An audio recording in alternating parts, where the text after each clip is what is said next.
96.1. You want to get your anonymous confession in? Text the word hits along with your confession and send it to 96893. Here's the first Queen City confession. I love my best friend. We've been close for years and she's like family to me, but I hate traveling with her. Every trip we've ever taken has been a disaster. Oh. She's late to everything, constantly changes the plans last minute, and she packs like she's moving out of the country. I end up doing all the work, the booking, planning, figuring out where to eat. We're supposed to go on this big trip together later this year, and it's been planned for months, but I'm already dreading it. I'm seriously thinking of bailing, but I can't figure out an excuse that won't hurt her feelings. Well, it's already booked. I would say you can't bail, but in the future, you can just say no to trips. Right. Knowing that that's how she is. Like, obviously, you want her to change, but she's not going to change. So you have to change in that you're just not going to take trips with this woman anymore. But I do think you probably still need to go and just know that you're going to have to suck it up and be the mom. Here's another Queen City confession. I think I'm completely addicted to my phone. Every single free minute, sometimes even just a second while I'm waiting in line or stopped at a red light, I'm scrolling. It's like this automatic reflex now. I checked my screen time last week and it said I'm averaging 9 hours a day. That's like a full-time job. Yeah. Just doom scrolling. I've seriously thought about downgrading to one of those old school flip phones with no apps.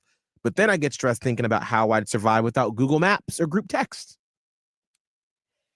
There are so many ways that you can, individualize your phone, right? There's got to be a way where you can shut down. I know there are time limits you can set on individual apps. Right.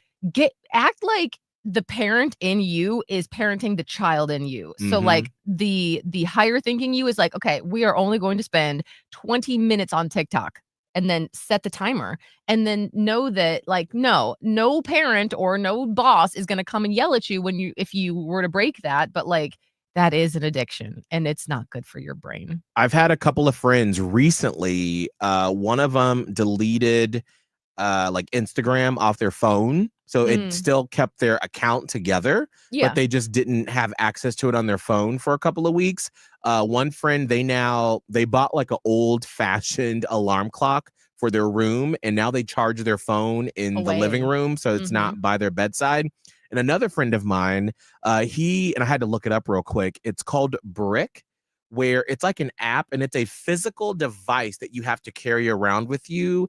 And I believe that after a certain amount of time, the brick locks your phone out from your social media apps and you have to physically touch your phone to the app to unlock the social media apps. And so if we're out and about and he's like, oh, dang it, I can't get to my Instagram because I left my brick at home.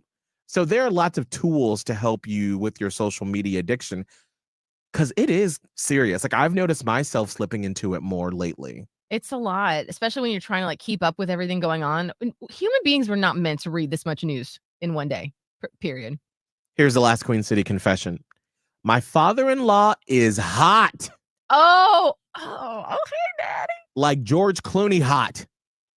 He's in his late 60s, but he's got that salt and pepper hair. He's super fit. He goes to the gym every day, and he dresses better than most guys my age, even my husband. Every time we have a family get together, I catch myself checking him out, then immediately feel gross about it. It doesn't help that he's super kind and respectful, which somehow makes it worse. My husband has no clue, obviously, but I seriously have to mentally prepare myself every time we go over to their house. Oh boy, ain't that something? At least you know. I was gonna say at least good for you because you have like a blueprint of what's gonna happen to your husband in the future, right? Right? Yeah, that's true. There's the upside. Yeah, you get a little bit of that daddy, But really, you got to rein it in. Save that. Is there anyone in the Miguel and Holly fam? No, Miguel, please. Why'd your brain go this way? I don't know, because I didn't think about this when I was putting together your confessions, and then it just came to me now. Is there anyone in the Miguel and Holly fam that's like this confessor and they think that their parent-in-law is super hot and they have to do things to stop the attraction? Text hits in your message to 96893. We're not going to get any text, Holly. I mean, we probably will, to be honest. No, we got this one, and then that's it. We'll see. It is 7:14. Have you ever had to send an email so savage you had to hype yourself up first? Well, Holly's about to hit send on a message that could get real messy, and Holly's freaking out because confrontation makes her so awkward. Yeah. But who is this person that she's got to do this to? We find out next